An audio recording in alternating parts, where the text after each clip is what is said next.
안녕하세요, 시청자 여러분. 오늘 여러분께 들려드릴 이야기는 바로 이렇습니다. 제가 막 주문을 끝내자 시어머니는 시동생네 식구의 사돈네까지 전부 불러 모았습니다. 저는 자리에서 일어나 나가버렸죠. 시어머니는 소리쳤습니다. 네가 가면 이 음식값은 누가 내는데? 저 지혜와 남편 민준 씨의 결혼 생활은 3년째에 접어들었습니다. 3년이라는 시간은 아주 길지는 않지만 제가 꿈꿔왔던 평온하고 아늑한 보금자리가 더 이상 이곳에는 없다는 것을 느끼기엔 충분한 시간이었습니다. 민준 씨는 좋은 남자입니다. 성실하고 능력 있는 IT 프로젝트 팀장으로 일은 바쁘지만 수입은 안정적이었죠. 하지만 안타깝게도 그의 좋은 점들은 시댁, 특히 시어머니로부터 불어오는 것엔 바람을 막아줄 만큼 강하지 못했습니다.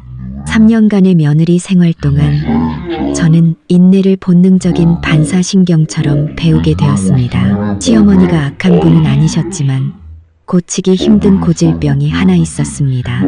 바로 막내 아들 민호에 대한 지독한 편애였죠.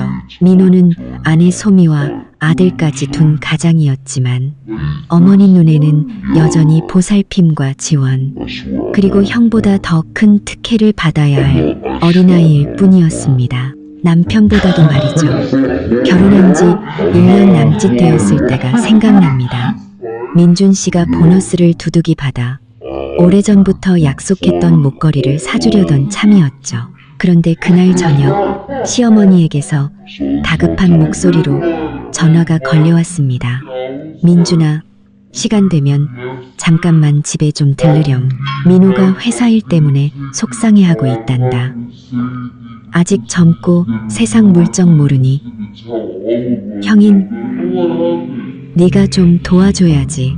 민준 씨는 미안한 눈으로 저를 쳐다보았지만 결국 시댁으로 향했습니다. 그가 돌아왔을 때 목걸이는 온데간데 없었고 제 마음을 서운하게 하는 이야기만 가지고 왔습니다. 어떻게 됐어요? 저는 아무렇지 않은 척 물었습니다. 민준 씨는 한숨을 쉬며 소파에 털썩 주저앉았습니다. 민호가 거래처랑 연락하려면 새 스마트폰이 필요하대. 쓰던 건 액정이 깨졌다고.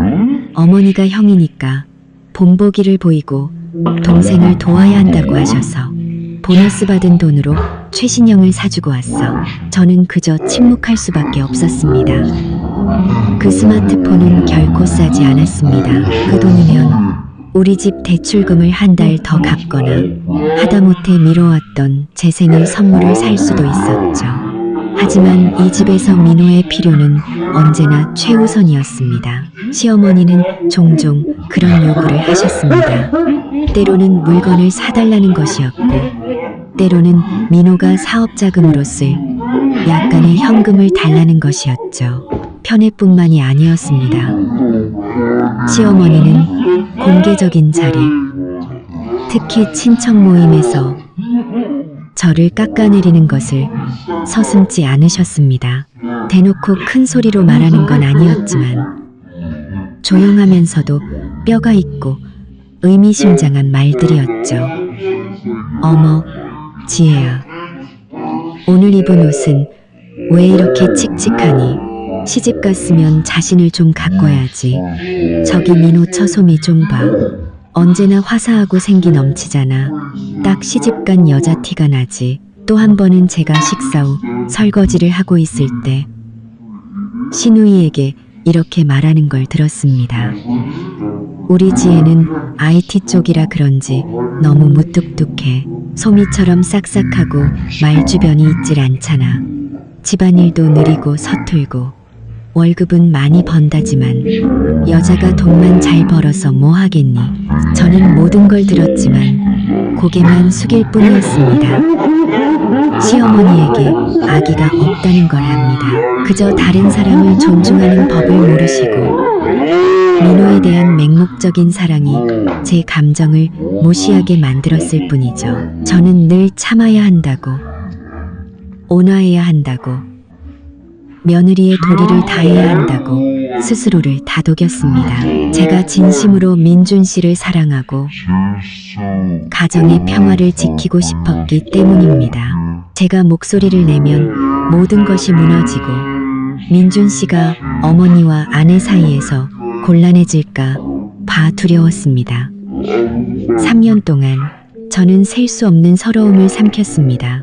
시어머니의 편애, 민호의 무심함, 그리고 민준 씨의 우유부단함은 보이지 않는 벽이 되어 제 결혼 생활을 숨막히게 만들었습니다. 저는 언제나 기회를 멈출 수 있는 지점을, 모든 것이 해소되고 회복될 수 있는 순간을 기다려왔습니다. 하지만 그 순간이 이렇게 갑작스럽게, 그리고 제가 상상했던 그 어떤 시나리오보다 더 잔인하고 씁쓸하게 다가올 줄은 몰랐습니다. 그 무렵 민준 씨는 극도로 힘든 프로젝트 기간을 보내고 있었습니다. 석 달 동안 그는 거의 회사에서 숙식하며 식사도 급하게 해결했죠. 저와는 그가 늦은 밤 잠들기 전 겨우 몇 마디 짧은 통화를 나누는 게 전부였습니다. 그는 프로젝트 팀장으로서 책임이 막중했고 예기치 않은 문제들을 수없이 처리해야 했습니다. 저 또한 불만은 있었지만 남편이 안쓰러워 그가 좋아하는 음식을 만들어주고 옷을 깔끔하게 세탁해두며 그가 안심하고 일에 전념할 수 있도록 도왔습니다. 그리고 마침내 그의 노력은 보답을 받았습니다.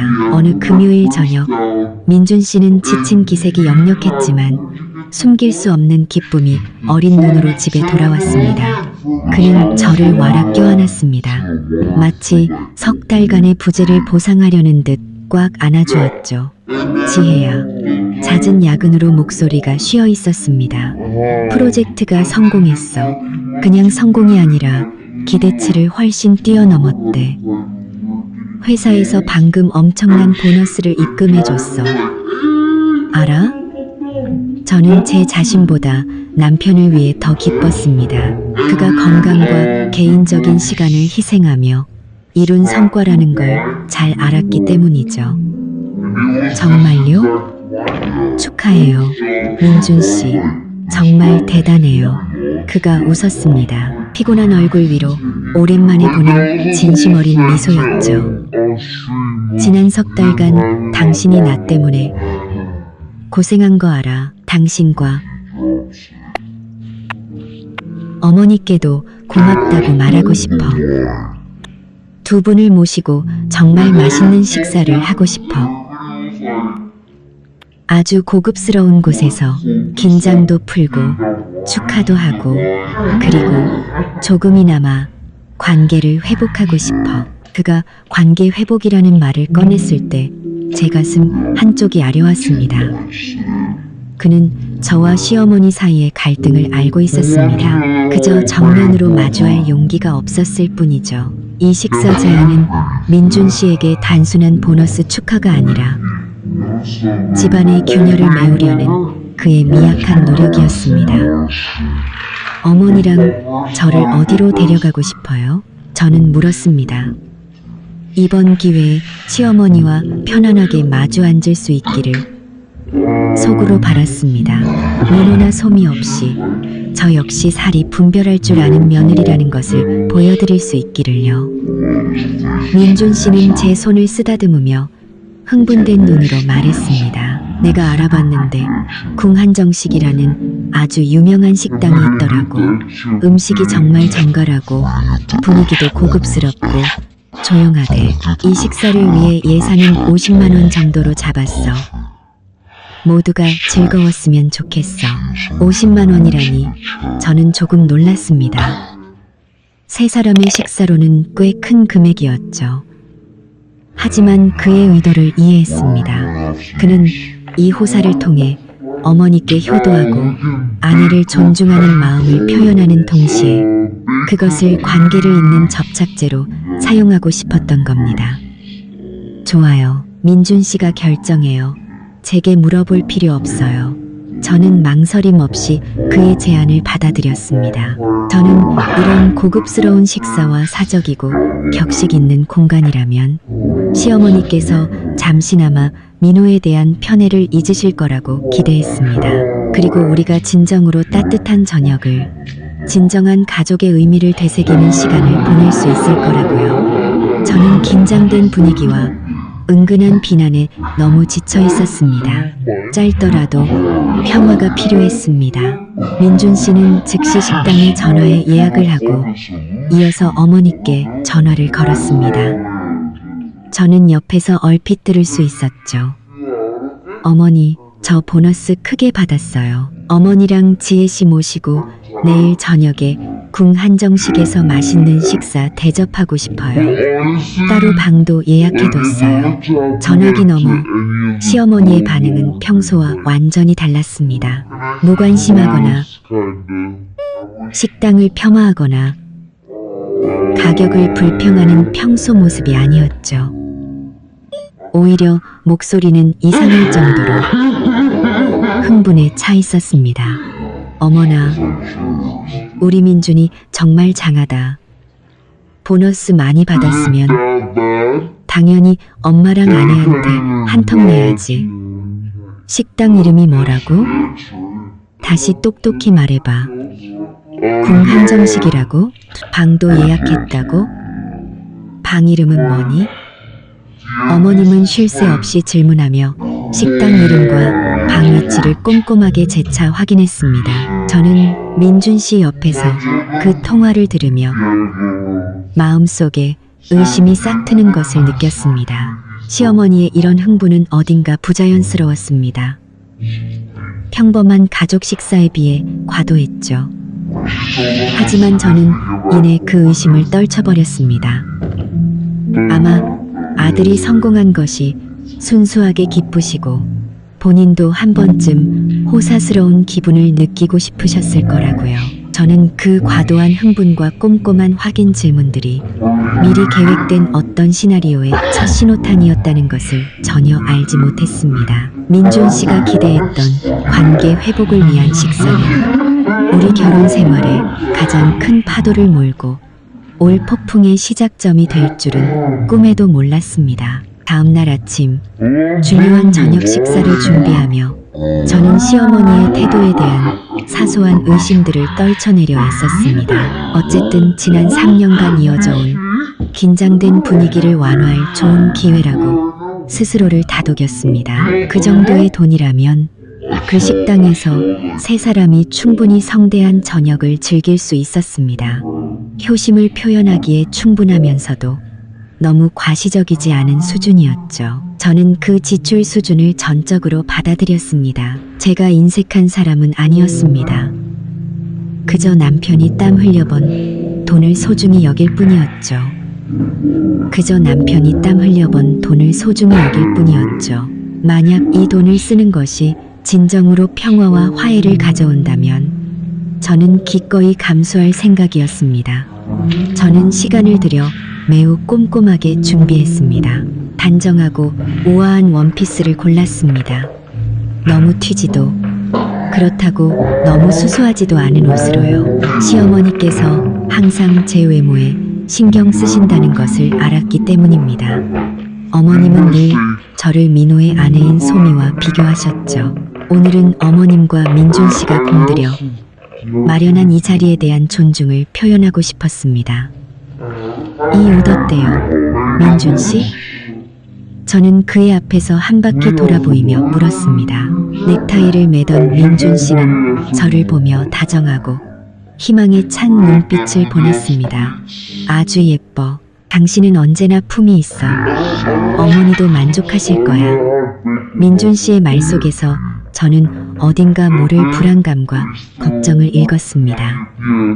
그는 항상 인생에서 가장 중요한 두 여자를 모두 만족시키려 했었지만 정작 존재하는 문제들을 직면할 결단력은 부족했습니다. 그는 항상 인생에서 가장 중요한 두 여자를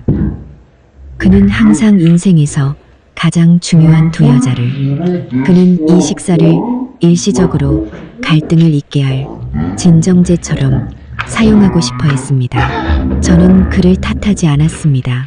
그저 그의 나약함이 안쓰러울 뿐이었죠. 집을 나서기 전 저는 민준 씨에게 당부했습니다. 잊지 마세요. 우리 어머님만 모시는 거예요. 민호 씨나 소미 씨에게는 알리지 마세요. 또 복잡한 일이 생기는 건 원치 않아요. 오늘은 우리와 어머님이 화해하기 위한 자리잖아요.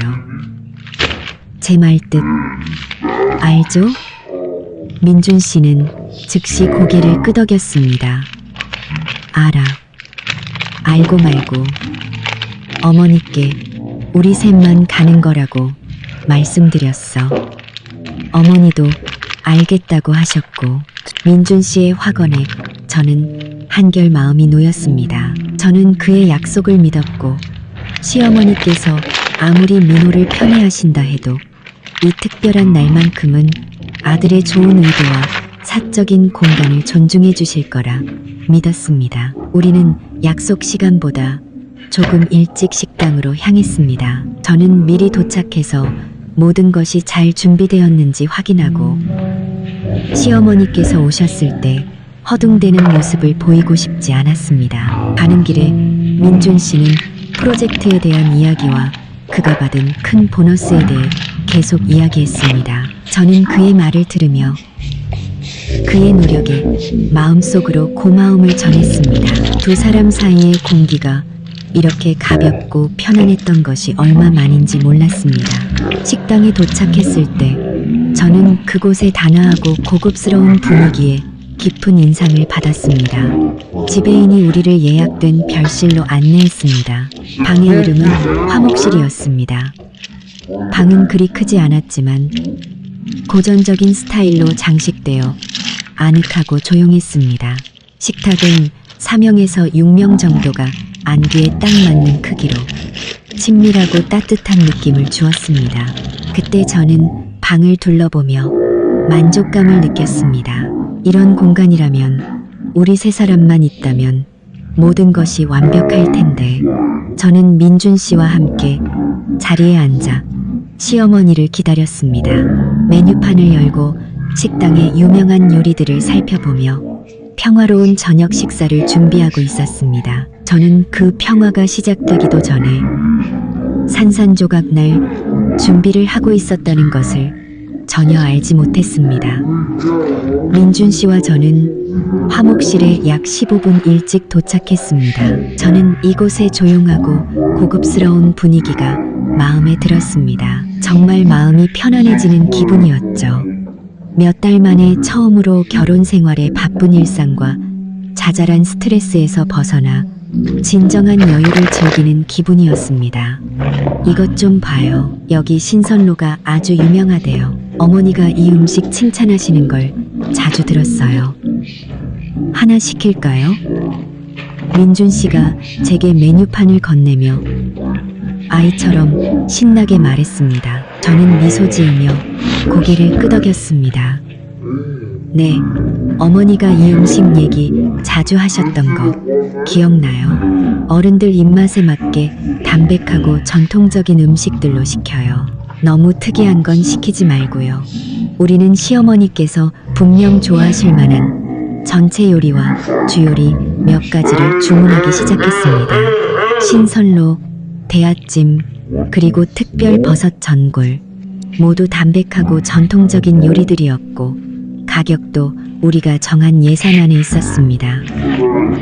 제가 대략 계산해 보니 이 요리들을 합쳐도 15만 원 정도였습니다. 주문을 마치고 시어머니께서 오시기만을 기다렸습니다.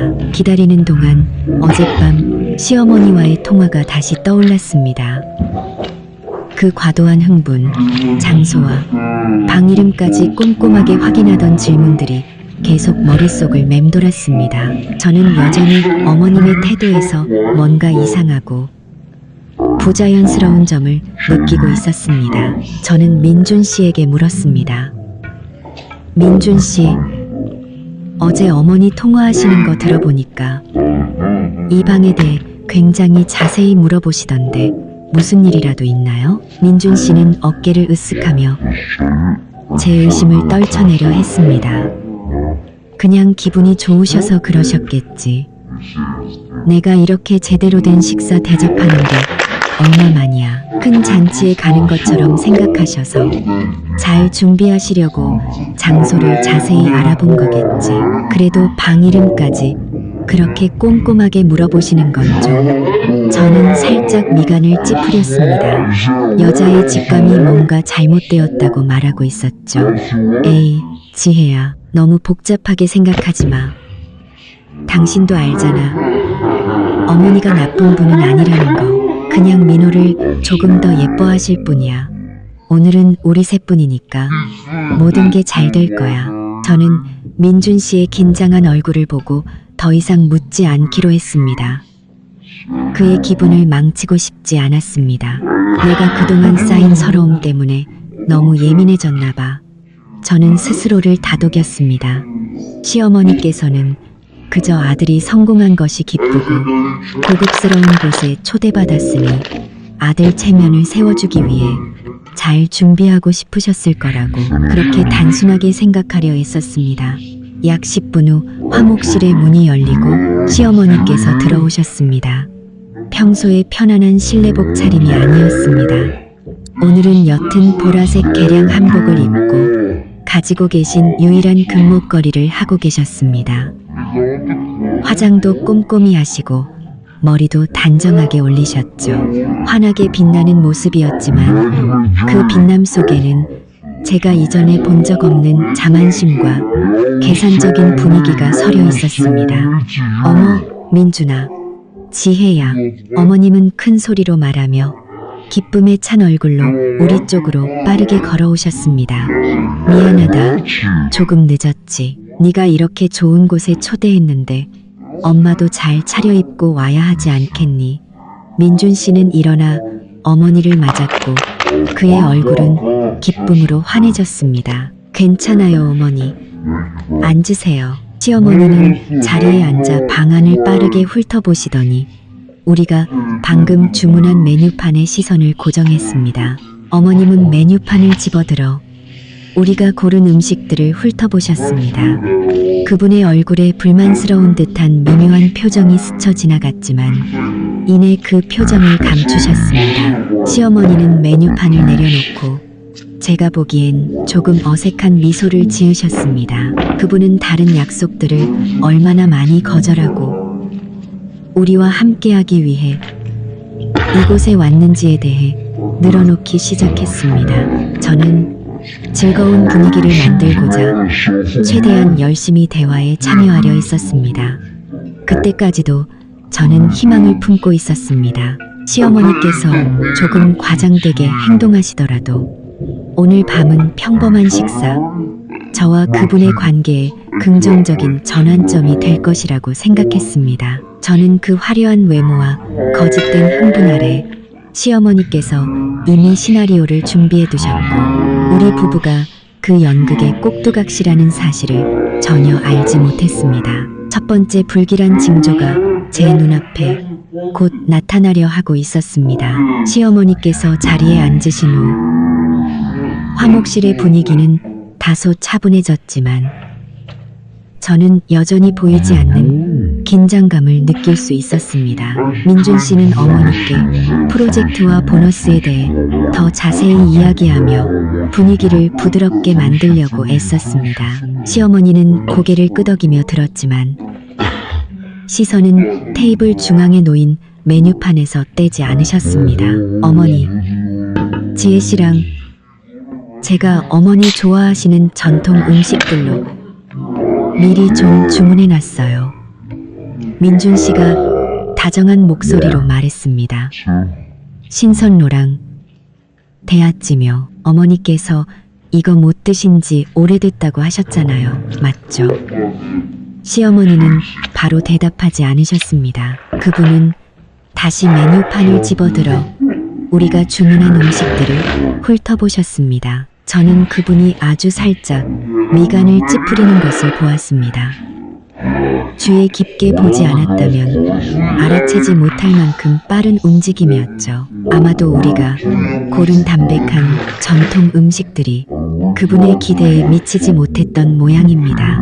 저는 즐거운 분위기를 이어가기 위해 말을 거들었습니다. 네, 어머님, 민준 씨가 어머님 입맛을 정말 잘 기억하더라고요. 꼭 어머님께 맛있는 식사, 그것도 어머님이 제일 좋아하시는 음식으로 대접해야 한다고 계속 말했어요. 시어머니는 그제야 저를 흘긋 쳐다보시더니 다시 메뉴판으로 고개를 숙였습니다. 그래, 지혜도 고를 줄 아는구나. 그런데 민준아, 어머님은 목소리를 길게 끌며 말했습니다. 이건 네가 크게 받은 보너스잖아. 행운을 부르는 자리이고 인생의 전환점이 될 수도 있는데 뭔가 좀 격에 맞게 제대로 된 걸 먹어야 하지 않겠니?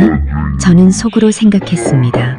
우리가 주문한 것만으로도 충분히 맛있고 비싼 음식인데 우리 부부의 효심을 표현하기엔 충분한데, 하지만 저는 감히 입을 열지 못했습니다. 이 순간에 그분의 심기를 거스르고 싶지 않았습니다. 민준 씨를 보니 그 역시 당황한 기색이 역력했습니다. 네, 어머니. 이 음식들이 제일 맛있는 것들이에요. 이 식당의 정수라고 할 수 있는 요리들로 주문했어요. 민준 씨가 조심스럽게 말했습니다. 시어머니는 아들과 논쟁하지 않았습니다. 그저 헛기침을 한번 하시더니 옆에 대기하고 있던 직원을 불렀습니다. 어머님은 우리에게 단 한마디 의견도 묻지 않았습니다. 마치 이 파티의 유일한 주인인 것처럼 행동하셨죠. 이모. 어머님은 권위적인 목소리로 크게 불렀습니다. 이런 음식들은 너무 평범하잖아. 축하하는 자리에서는 산해진 미를 먹어야지. 여기 특별 해산물 메뉴 좀 가져와 봐요. 직원은 갑작스러운 요청에 놀란 듯 했지만 프로다운 태도를 유지하며 두툼한 추가 메뉴판을 건넸습니다. 시어머니는 돋보기를 꺼내 쓰고 각 메뉴를 꼼꼼히 살피며 입으로 무언가 중얼거리며 계산했습니다. 저와 민준 씨는 불길한 예감에 휩싸여 서로를 쳐다볼 뿐이었습니다. 마침내 그분은 두 가지 메뉴를 손가락으로 가리키며 단호하게 말했습니다. 이거 2개 줘요. 자연산 다금바리 회하고 불도장. 이 2개가 이 집 특선 요리 맞죠? 최대한 빨리 해줘요. 오늘 우리 집 좋은 날이니까. 직원은 주문을 받아 적으며 약간 더듬거렸습니다. 네, 어머님. 그런데 이 2 요리는 최고급 메뉴라 가격이 좀... 시어머니는 직원의 말을 즉시 자르며 높고 거만한 목소리로 말했습니다. 비싸긴 뭐가 비싸? 오늘 우리 아들이 보너스를 크게 받았는데 식사는 당연히 최고급으로 인류로 해야지. 좋은 걸 먹어야 운이 따르고 사업도 번창하는 거야. 잔말 말고 어서 준비해요. 인색하게 굴지 말고. 저는 인색하게라는 단어를 강조하는 것을 똑똑히 들었고 그 말이 저를 겨냥한 것임을 알았습니다. 다금바리 회와 불도장. 저는 즉시 우리 계산서가 걷잡을 수 없이 치솟을 것이라는 걸 직감했습니다. 그 2 요리를 합치면 민준 씨가 처음에 예산으로 잡았던 50만 원을 확실히 넘어서 어쩌면 2배가 될 수도 있었습니다. 저는 민준 씨를 돌아보았습니다. 도움을 구하고 책망하는 눈빛으로요. 그는 고개를 숙인 채 차를 한 모금 마실 뿐 어머니에게 감히 한마디도 반대하지 못했습니다. 시어머니는 추가 주문을 마친 후 이상할 정도로 기분이 좋아지셨습니다. 그분은 우리에게 말을 걸기 시작했지만 화제는 여전히 민준 씨의 보너스와 그의 밝은 미래에 대한 것뿐이었습니다. 대화 내내 그분은 돈이 있으면 쓸 줄 알아야 하고 남들이 보기에 인색하지 않게 최고급으로 먹어야 한다고 계속해서 반복했습니다. 저는 그 자리에 앉아 억지 미소를 지었지만 속은 불타는 것 같았습니다. 시어머니의 이 추가 주문이 단순히 충동적인 행동이 아니라 미리 계산된 계획의 첫 단계라는 것을 이해했습니다. 그분은 의도적으로 계산서를 부풀려 돌이킬 수 없는 상황을 만들고 있었습니다. 하지만 그 최종 목적이 무엇인지는 그때까지 짐작할 수 없었습니다. 저는 그저 민준 씨와 제가 기대했던 화해의 저녁 식사가 긴장과 계산으로 가득 찬 파티로 공식적으로 변질되었다는 것만 알 뿐이었습니다. 저는 침착함을 유지하려 했으며 어차피 효도하는 식사니 눈 감고 넘어가자고 스스로를 다독였습니다. 저는 처음에 주문했던 가벼운 음식들에 집중하며 천천히 맛을 음미했습니다. 마치 시간을 벌고 저 두산의 진미의 등장을 늦추려는 듯이요. 하지만 시어머니는 그렇지 않았습니다. 그분은 매우 흥분한 상태였습니다. 계속해서 시계를 보고 방문 밖을 내다보며 마치 식사보다 더 중요한 무언가를 기다리는 듯 했습니다. 저는 그분이 계속해서 휴대폰을 꺼내 누군가에게 몰래 문자를 보내는 것을 보았습니다. 그 얼굴에는 초조함과 비밀스러움이 역력했죠. 저는 다시 민준 씨에게 조용히 물었습니다. 민준 씨, 어머니 좀 이상하지 않아요? 꼭 누구를 기다리는 것 같은데. 민준 씨는 어머니를 슬쩍 쳐다보더니 힘없이 고개를 저었습니다. 아마 이모님이나 고모님께 안부 전화하시는 거겠지. 너무 의심하지 마. 그는 그렇게 말했지만 정작 그 자신도 자신의 위로를 믿지 않는 듯 했습니다. 그의 마음속 불안감은 저 못지않게 분명했습니다. 불과 몇 분 후 직원이 막 첫 번째 전체 요리인 담백한 샐러드를 내왔을 때 화목실의 문이 갑자기 활짝 열렸습니다. 들어온 사람은 다름 아닌 시동생 민호와 그의 아내 소미, 그리고 그들의 어린 아들이었습니다. 세 사람 모두 꽤 잘 차려입고 있었지만 태도는 너무나 자연스러웠습니다. 마치 오래전부터 정식으로 초대받은 손님들처럼요. 어머니, 형수님, 민호가 큰 소리로 인사하며 환하게 웃었습니다. 전혀 어색하거나 놀란 기색이 없었죠. 저희가 마침 이 근처를 지나가다가 형 차를 봤어요. 바로 어머니랑 형수님이 축하 파티하고 계신 줄 알았죠. 정말 우연이네요. 민호가 말한 우연이라는 단어는 너무나 자기적이고 터무니없게 들렸습니다. 어떻게 민호가 궁한정식처럼 고급스럽고 외진 식당 근처를 우연히 지나가다가 우리가 이 별실에 있다는 것을 바로 알아챌 수 있었을까요? 분명 민호는 미리 연락을 받았고 그 연락을 한 사람은 다름 아닌 시어머니였습니다. 시어머니는 이때 환하게 웃으셨습니다. 분명 민호는 미리 연락을 받았고 계획의 한 단계를 성공적으로 마친 사람의 만족스러운 미소였죠. 그분은 자리에서 일어나 반갑게 민호네 가족을 맞았습니다. 어머, 민호 왔구나. 소미도. 엄마가 너희들 기다리고 있었단다. 내가 민준이한테 맛있는 거 더 시켜야 한다고, 제대로 먹어야 한다고 말했어. 오늘은 내 형이 보너스 크게 받은 좋은 날이잖아. 우리 가족 모두가 함께 행운을 나누고 복을 받아야지. 그분은 행운을 나눈다와 복을 받는다는 말을 의미심장하게 사용했습니다. 저는 민준 씨를 똑바로 쳐다보았습니다.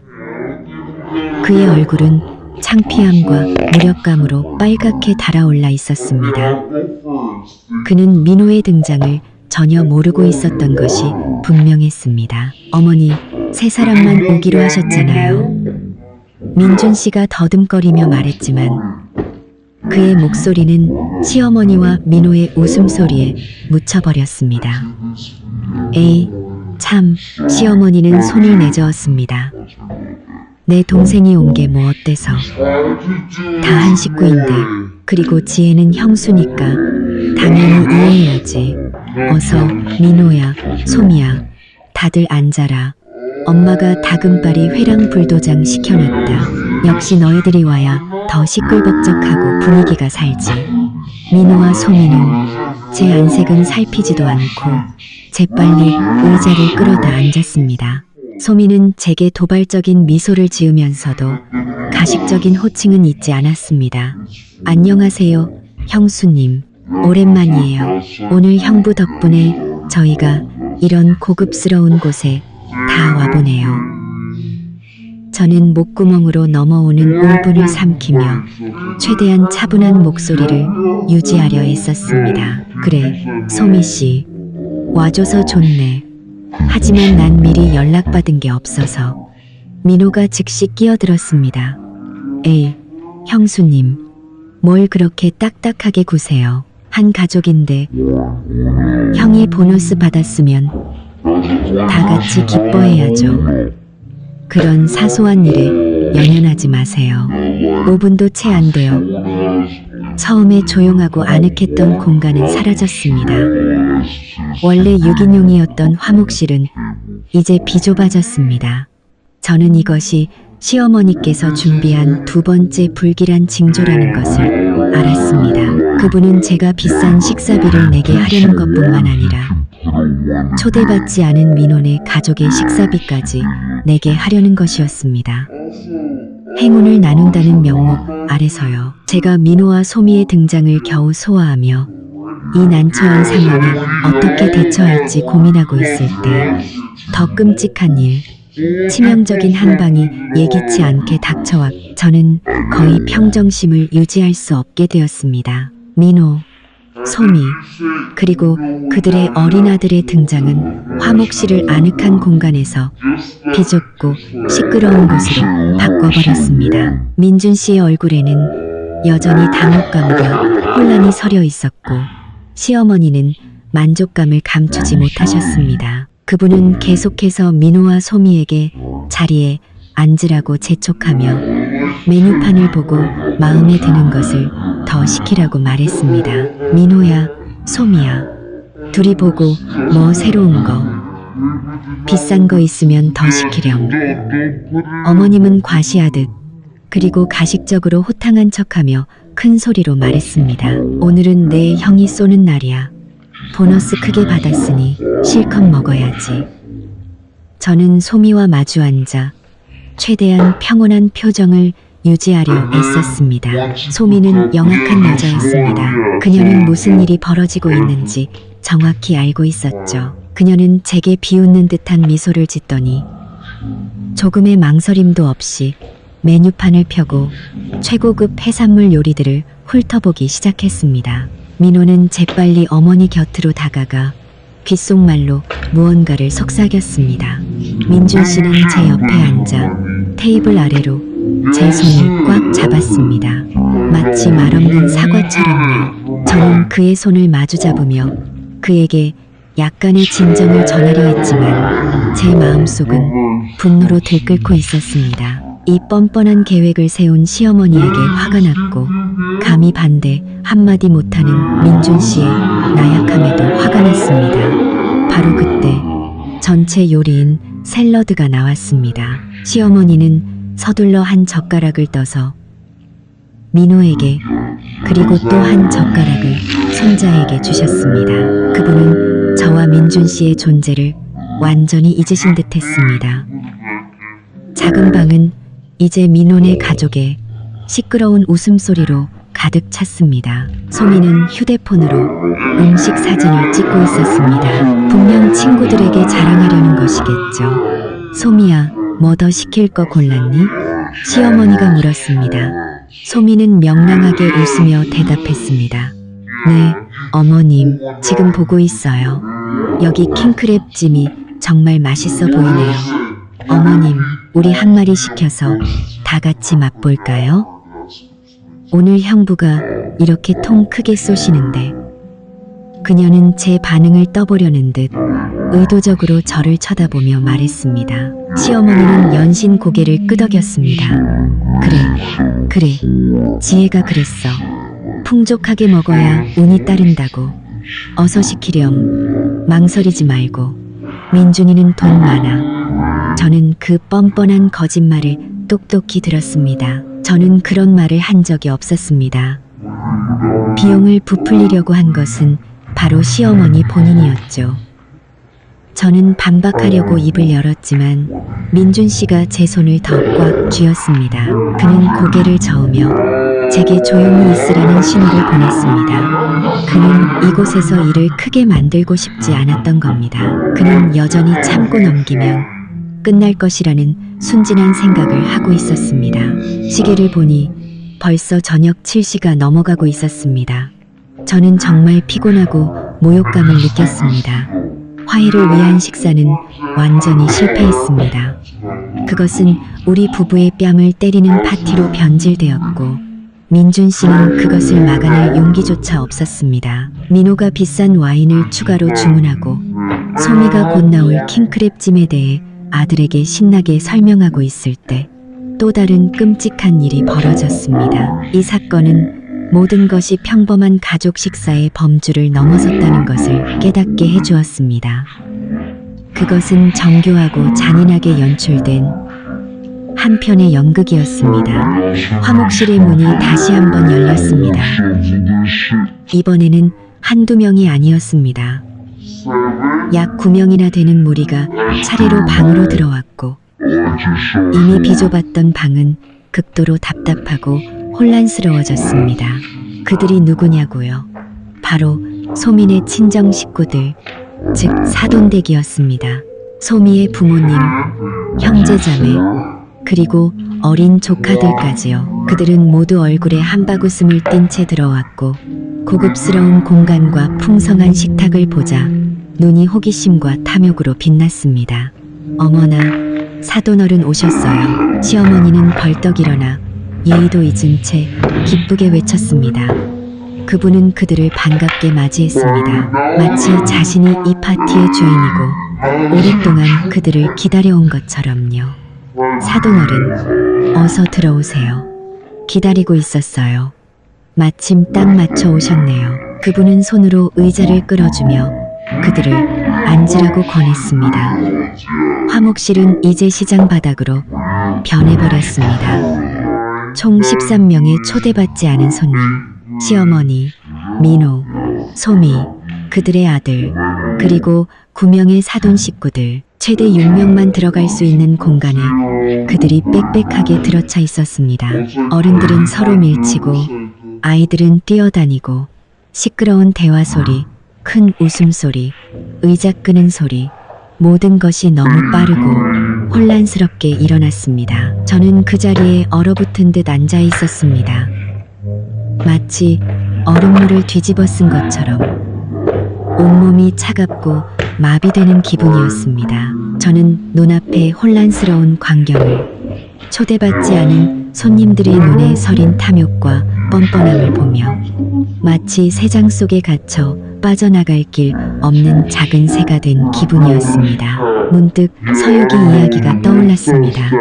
제가 마치 거미 동굴에 빠진 삼장법사처럼 요괴들에게 둘러싸였는데 아무도 저를 구해줄 생각이 없는 것 같았습니다. 시어머니는 전혀 부끄러워하거나 미안해하지 않으셨습니다.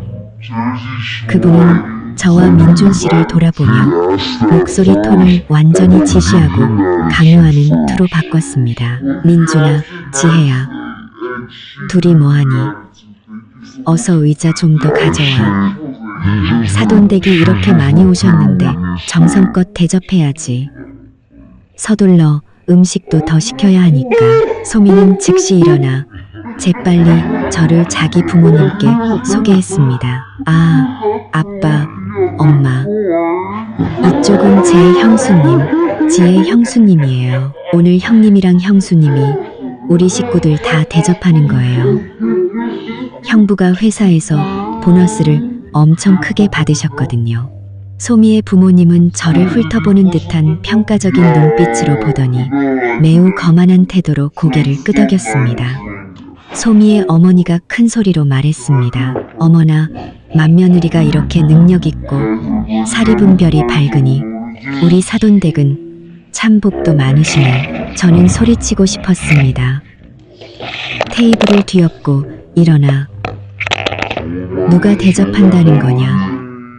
나는 아무도 초대한 적 없다고 외치고 싶었습니다. 하지만 저는 마지막 남은 이성의 끈을 겨우 붙잡고 있었습니다. 민준 씨를 보니 그의 얼굴은 새하얗게 질려 그 자리에 꼼짝 않고 앉아 두 손을 꽉 쥐고 있었습니다. 그는 두려워하고 있었고 당황하고 있었으며 무엇보다도 완전히 무력해져 있었습니다. 이때 시어머니는 승리자의 만족스러운 표정으로 똑바로 일어서서 사람들로 가득 찬 방을 한 바퀴 둘러보더니 제가 결코 잊지 못할 공개 선언을 했습니다. 그분은 모두가 똑똑히 듣도록 하여 저를 이 자리에서 공개적인 현금 인출기로 만들 작정이었습니다. 화목실의 공기는 이제 음식 향이 아닌 혼란과 계산, 그리고 탐욕의 냄새로 가득 차 숨막힐 지경이었습니다. 13명의 초대받지 않은 손님들이 작은 방에 빽빽하게 들어차 있어 저는 숨쉬기조차 힘들었습니다. 저는 그 자리에 조각상처럼 앉아 시어머니께서 공들여 준비한 연극을 지켜보고 있었습니다. 시어머니는 모든 사람들의 자리를 급하게 정돈해준 후 똑바로 서서 손가락으로 유리잔을 가볍게 쳐 작지만 모두의 주의를 끌기에 충분한 소리를 냈습니다. 그분은 전혀 주저하거나 부끄러워하지 않았고 오히려 매우 자랑스럽고 권위적인 태도를 보였습니다. 사돈어른, 그리고 얘들아, 모두 주목해 주렴. 그분은 크고 또렷한 목소리로 한 글자 한 글자 제 귀에 새기듯 말했습니다. 오늘 우리 집에 아주 큰 경사가 있단다. 내 맏아들 민준이가 큰 프로젝트를 성공적으로 마치고 회사에서 아주 두둑한 보너스를 받았어. 사람들이 시끄럽게 박수를 치자 그분은 만족스러운 미소를 지으며 말을 이었습니다. 이 기쁨을 축하하고 또 우리 민호와 소미의 앞으로의 사업에 좋은 기운을 불어넣어주기 위해 민준이 부부가 우리 식구들과 사돈어른 내외를 모두 모시고 이곳 궁 한정식에서 아주 성대한 파티를 열기로 했단다. 저는 주먹을 꽉 쥐었습니다. 손톱이 살을 파고드는 것 같았죠. 그분은 뻔뻔하게 거짓말을 하고 있었습니다. 우리 부부가 온 가족과 사돈댁까지 초대하기로 결정했다고 말했지만 실제로는 민준 씨가 오직 어머님 한 분만 초대했던 것입니다. 이 연극은 너무나 완벽해서 저는 그 철면피함에 할 말을 잃었습니다. 그러고는 저를 돌아보았습니다. 그 날카롭고 계산적인 눈빛은 제가 고개를 끄덕여 인정하라고 강요하는 듯했습니다. 하지만 저는 그저 그분을 똑바로 쳐다볼 뿐 아무 말도 하지 않았고 고개를 끄덕이지도 미소 짓지도 않았습니다. 그분은 제 반응을 기다리지 않고 모든 것을 절정으로 밀어붙였습니다. 그리고 더욱 특별한 것은 오늘 이 파티의 모든 사내 진미, 이 비싼 음식들은 바로 제 맏며느리 이지혜가 대접하는 것이랍니다. 그분은 의도적으로 제 이름을 강조했습니다. 우리 지혜가 그러더구나. 좋은 날에는 돈이 문제냐고요. 민준이 보너스로 모두를 초대해서 함께 축하하고 기쁨을 나누고 좋은 기운을 받고 싶다고요. 이 선언은 마치 제 얼굴에 찬물을 끼얹는 것 같았습니다. 놀라워서가 아니라 모욕감과 변질된 상황이 한계를 넘어섰기 때문입니다. 시어머니는 시댁 식구들과 사돈댁 앞에서 저를 공개적으로 자발적인 지불자, 즉 현금 인출기로 만들어버렸습니다. 그분은 아들의 돈을 제 명의로 사용하여 다른 사람들의 환심을 사고 그들을 매수하려 했습니다. 시어머니의 선언 후 13명 손님들의 시선이 모두 제게 쏠렸습니다. 그것은 더 이상 훑어보는 눈빛이 아니었습니다. 그것은 강탈과 끝없는 탐욕의 눈빛이었습니다. 민호와 소미는 덫에 걸린 사냥감을 보듯 저를 보며 속으로 웃었습니다.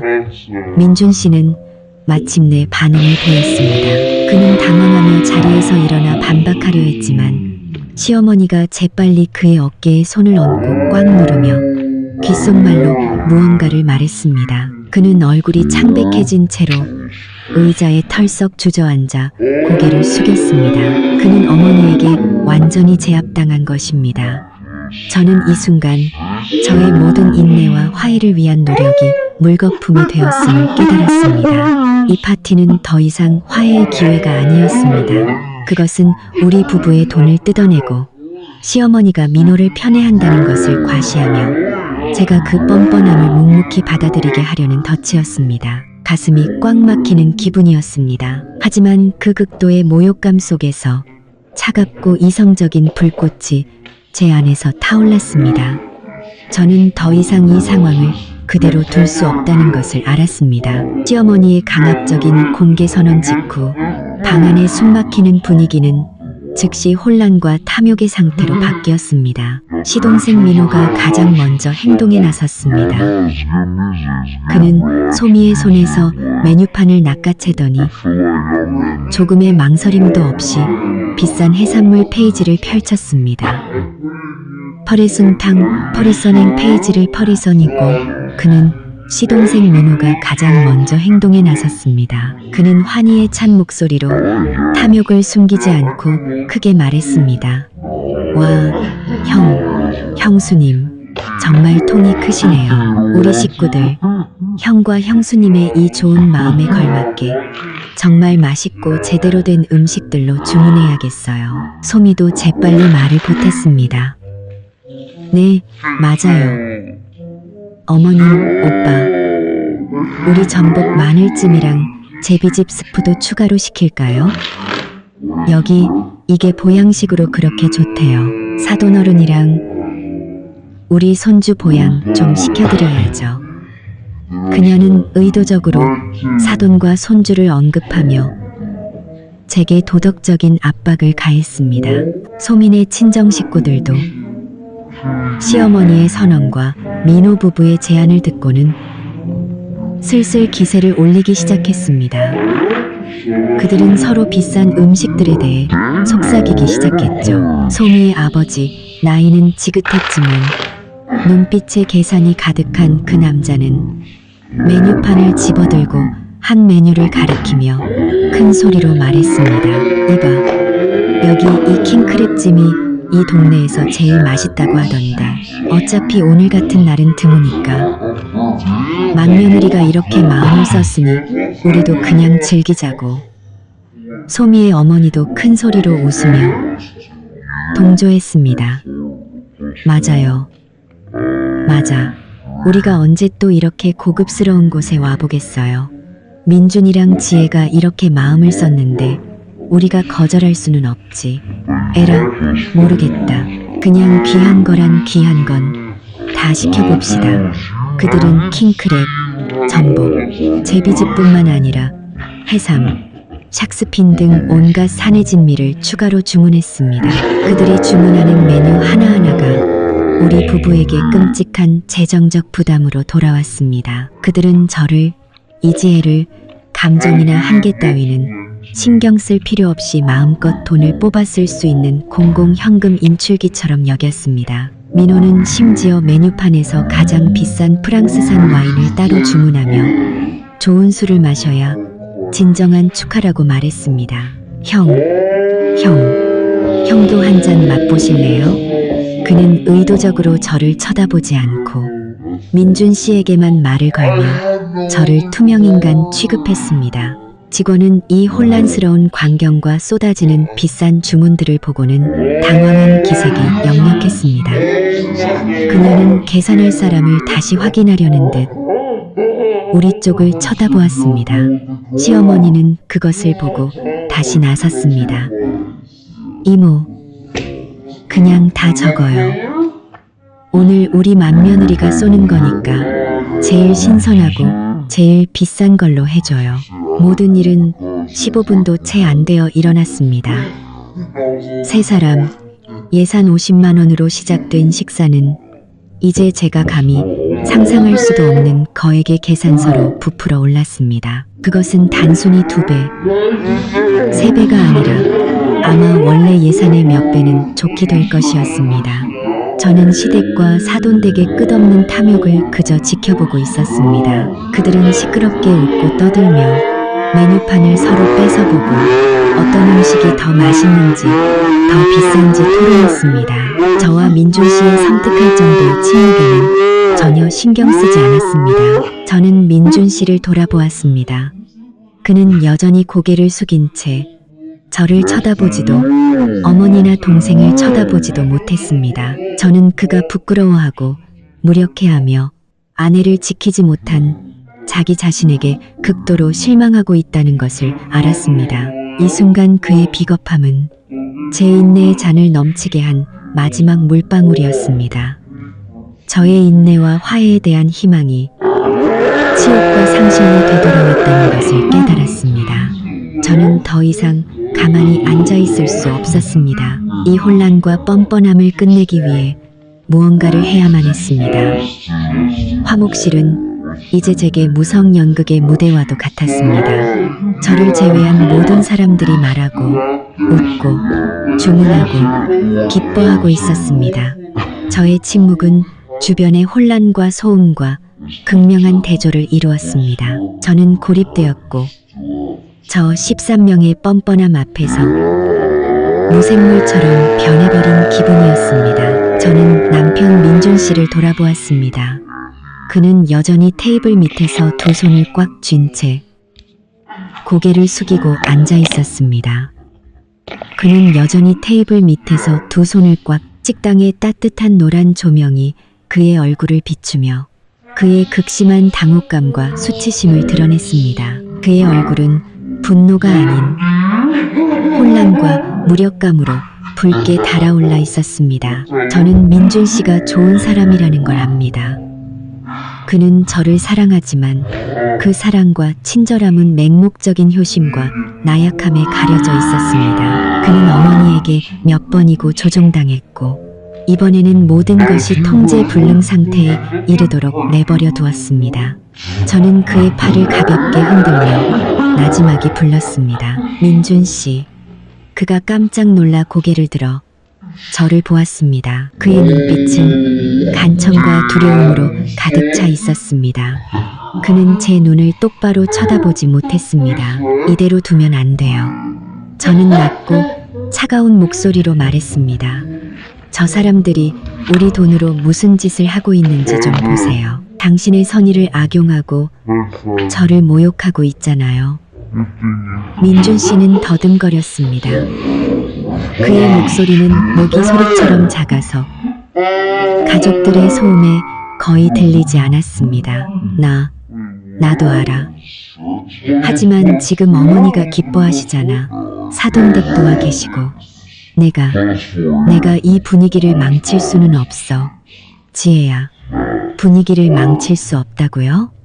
저는 제 귀를 의심했습니다. 지금 무슨 분위기를 말하는 건가요? 탐욕과 거짓말, 그리고 당신 아내에 대한 모욕으로 가득 찬 이 분위기 말인가요? 제가 말을 채 끝내기도 전에 시어머니께서 우리의 속삭임을 알아채셨습니다. 그분은 돌아보며 칼날처럼 날카로운 눈빛으로 민준 씨를 쏘아보았습니다. 민준아, 너 지혜랑 무슨 얘기하니? 할 말 있으면 다 같이 듣게 큰 소리로 해봐. 그분의 목소리는 높고 위협적이었습니다. 그렇게 몰래 속닥거리지 말고 혹시 지혜가 인색하게 구는 거니? 오늘 너는 맏아들이고 보너스도 크게 받았잖아. 네가 이 파티의 주인이 되어야지. 네 아내가 나서게 둬선 안 돼. 민준 씨는 즉시 고개를 숙였습니다. 그는 무언가 말하려 애썼지만 그것은 제가 들어본 중 가장 힘없는 반박이었습니다. 어머니, 저는 어머니만 초대했는데요.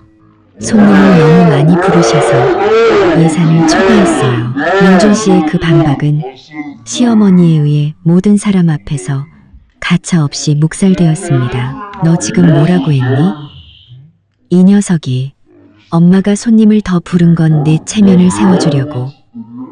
사람들이 네가 효심 깊고 능력 있는 걸 보게 하려고 그런 거다. 네가 떳떳하게 고개 들고 다니게 해주고 싶었단 말이야. 돈은 있다가도 없는 거야. 그냥 다 시켜. 그리고 지혜는 내 아내고 내 돈이 곧 걔 돈이야. 한 번만 더 그따위로 말하면 엄마 원망하지 마라. 그분은 저를 도전적으로 한번 쏘아보더니 민준 씨에게 토라진 목소리로 말했습니다. 됐다. 됐어. 네가 엄마한테 돈 쓰는 게 그렇게 아까우면 엄마가 알아서 엄마 밥값, 민호네 밥값, 사돈댁 밥값까지 다 낼게. 너는 그냥 거기 앉아서 내 그 인색한 보너스나 꼭 쥐고 있어. 즉시 민호와 소미도 가세했습니다. 그들의 얼굴은 가식으로 가득 차 있었죠. 형이 맞아들이면서 어머니 서운하게 하면 어떡해요. 형수님도 형 그만 힘들게 하세요. 이까짓 밥값이 얼마나 된다고 민호가 말했습니다. 민준 씨는 어머니와 동생의 이중 압박에 완전히 무너졌습니다. 그는 깊은 한숨을 내쉬고는 의자에 털썩 주저앉아 더 이상 아무 말도 하지 않았습니다. 그는 비겁하게 상황을 받아들인 것입니다. 그는 몇 분간의 거짓된 평화를 얻기 위해 침묵을 선택했지만 그 대가로 저의 마지막 신뢰와 존중을 잃었습니다. 그 순간 저는 민준 씨를 남편이 아닌 낯선 남자로 보았습니다. 자신의 작은 가정을 지킬 용기조차 없는 남자. 저는 제 인내가 평화를 가져오는 대신 시댁 식구들이 더욱 기세등등하게 만들 뿐이라는 것을 깨달았습니다. 저는 더 이상 참을 수 없었습니다. 이제는 제 스스로를 구해야 할 때였습니다.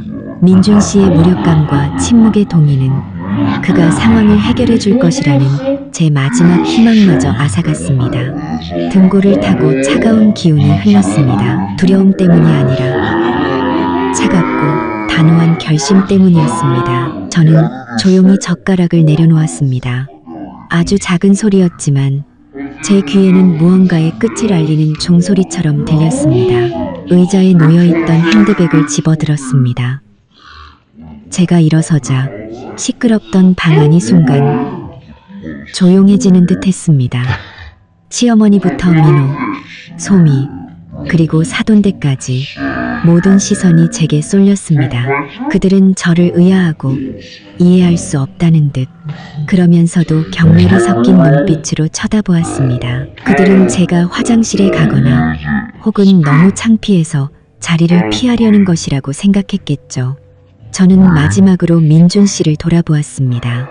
그가 고개를 들었습니다. 그의 눈빛은 간절한 애원과 극도의 불안으로 가득 차 있었습니다.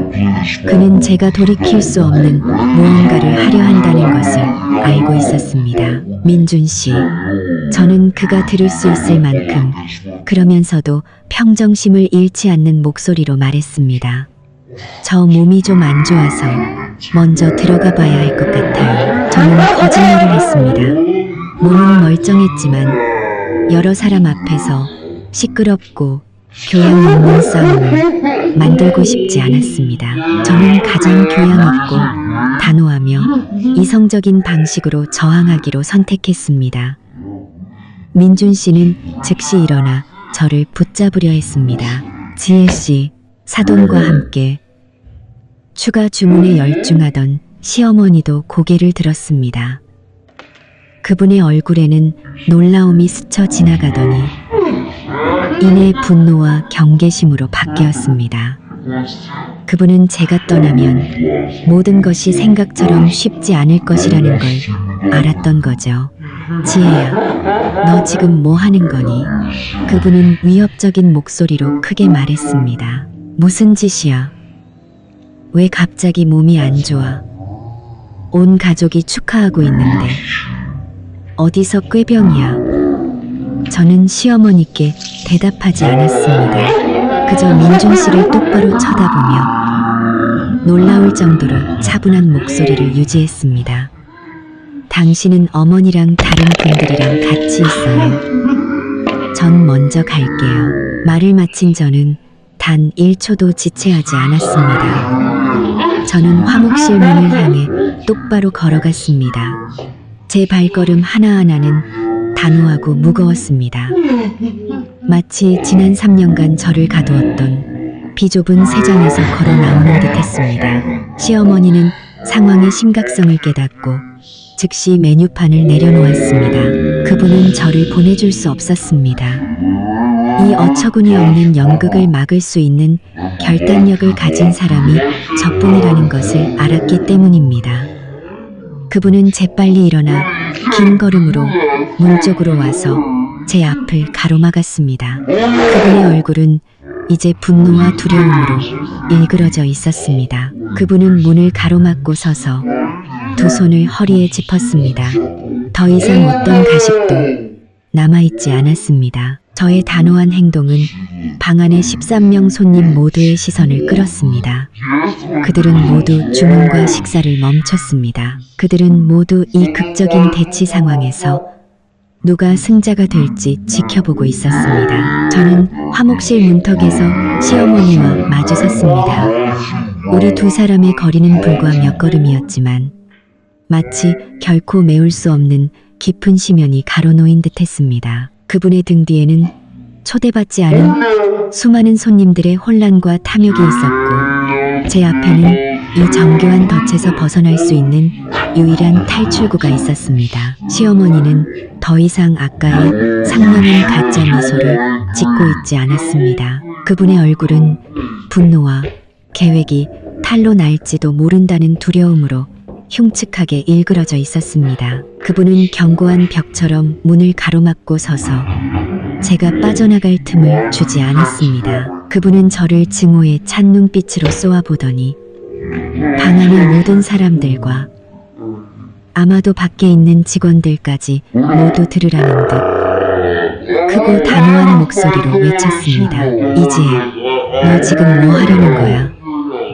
네가 가면 이 음식값은 누가 내는데? 그 질문은 이 파티의 진짜 목적을 공개적으로 선언하는 것처럼 전형적이고 뻔뻔했습니다. 그것은 질문이 아니라 직접적인 도전이자 위협이었습니다. 그분은 모든 사람의 압력을 이용해 저를 다시 자리로 돌려보내고 자신이 씌운 현금 인출기 역할을 받아들이게 하려 했습니다.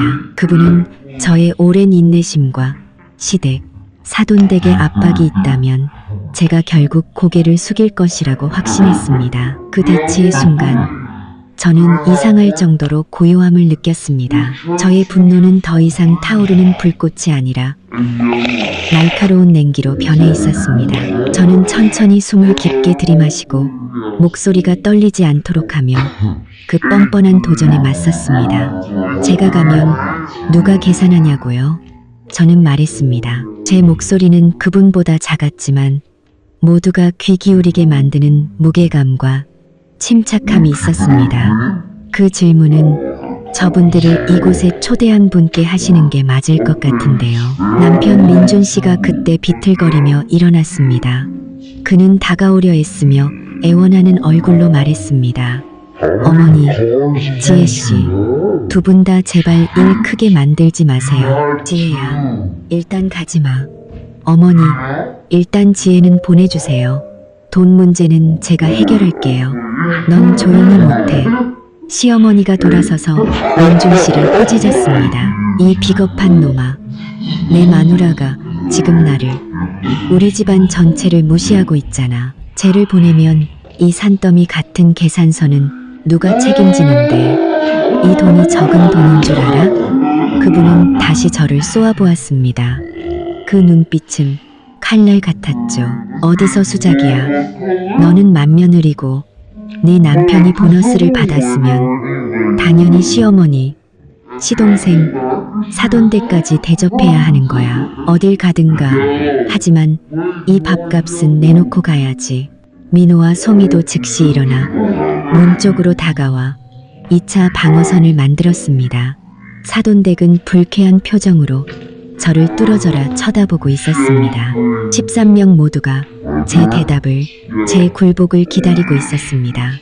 저는 이 순간이 모든 것을 결정하리라는 것을 알았습니다. 만약 제가 양보한다면 저는 영원히 그들의 공공 현금 인출기가 될 것입니다. 저의 침묵은 시어머니의 분노와 나머지 사람들의 탐욕을 더욱 자극했습니다.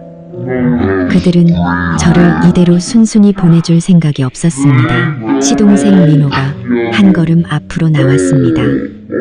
그의 얼굴은 위선으로 가득 차 있었죠. 형수님, 뭘 그렇게까지 예민하게 구세요? 형이 보너스 받아서 다 같이 기분 좋은 날이잖아요.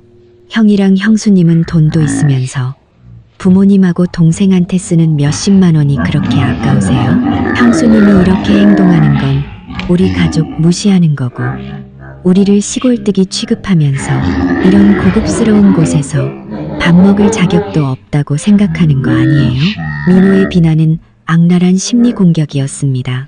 그는 돈 있는 사람인 저와 시골뜨기인 자기 가족을 대비시켜 제가 체면 때문에라도 양보하게 만들려 했습니다. 소미도 즉시 가세했습니다. 그녀의 목소리는 시고 극적이었습니다. 네, 형수님. 형수님이 맏며느리인데 좀살이 분별 좀 하세요. 이 파티는 형수님이 대접하겠다고 선언하셨잖아요. 어머님이 저희 부모님께도 다 그렇게 말씀하셨고요. 이제 와서 이렇게 가버리시면 저희가 부모님께 무슨 면목이 서겠어요? 지금 사돈 앞에서 저희 얼굴에 먹칠하는 거라고요. 형부가 보너스 받았으면 아내인 형수님이 기분 좋게 돈 내야 하는 거 아니에요? 소민의 친정 식구들도 웅성거리기 시작했습니다.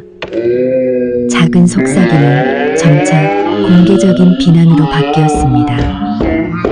역시 도시 사람들은 다르네. 이렇게 인색해서야 무슨 팀장이라더니 밥 한 끼 사는 돈이 그렇게 아까운가?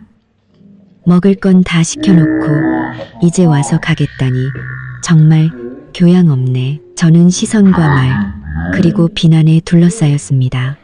이 비좁은 방에서 유일하게 고립된 사람은 저였습니다. 민준 씨는 여전히 시어머니 등 뒤에 서서 무력하고 비겁하게 저를 위해 단 한마디도 변호하지 못했습니다. 그는 자신의 어머니에게 인생의 주도권을 완전히 빼앗겨버린 것입니다. 저는 이 순간 저의 모든 침묵과 인내가 끝났음을 알았습니다. 아린한 테이프 꺼서 더 이상 그들이 제 존엄성을 짓밟게 둘 수 없었습니다. 만약 제가 저항하지 않는다면 제 인생은 이 끝없는 탐욕에 영원히 묶일 것입니다. 저는 문을 막고 선 시어머니와 저를 모욕하는 12명의 사람들을 마주하며 몸을 똑바로 세웠습니다. 저는 생각을 정리하고 침착함과 이성을 되찾을 충분한 시간을 가졌습니다. 저는 감정이 아닌 논리와 사실로 단호하게 응수하기로 결심했습니다. 저는 시어머니의 눈을 똑바로 쳐다보았습니다. 제 목소리는 여전히 낮고 또렷했지만 이번에는 그분이 이전에 들어본 적 없는 단단함이 실려 있었습니다. 네, 어머님. 저는 누구의 체면을 깎을 생각도 없고 인색하게 굴 생각도 전혀 없습니다. 저는 음을 길게 끌며 말해 모든 사람의 절대적인 주의를 끌었습니다.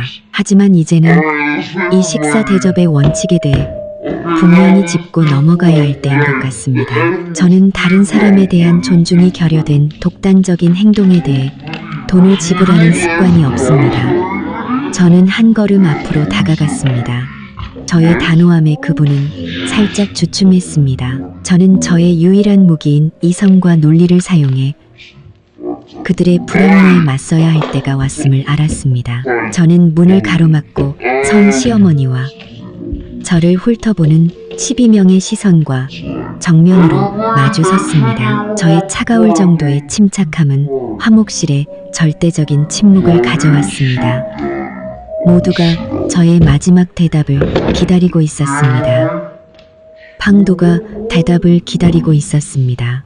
저는 지금 감정적인 말이나 분노로 그들과 대화할 수 없다는 것을 알았습니다. 저는 논리를 사용해 시어머니께서 공들여 만든 이 불합리한 시나리오를 깨부숴야 했습니다. 저는 시어머니의 눈을 똑바로 쳐다보며 또렷하고 단호한 목소리로 한 문장 한 문장에 진실과 원칙을 담아 말했습니다. 네, 어머님. 저는 시작했습니다. 제가 3가지만 분명히 말씀드려서 여기 계신 모든 분들이 상황을 정확히 이해하도록 하겠습니다. 이것은 돈의 문제가 아니라 도리와 원칙의 문제입니다.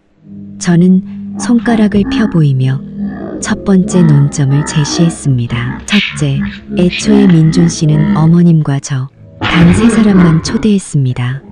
민준 씨의 보너스를 축하하기 위한 자리였죠. 민준 씨는 민호 씨나 소미 씨 혹은 다른 어떤 분도 초대한 적이 없습니다. 처음에 저희가 주문한 음식도 세 사람을 위한 예산 50만 원 한돈이었습니다. 지금 여기 계신 모든 분들의 등장은 저희 부부의 의상과는 전혀 상관없는 예상 밖의 일입니다.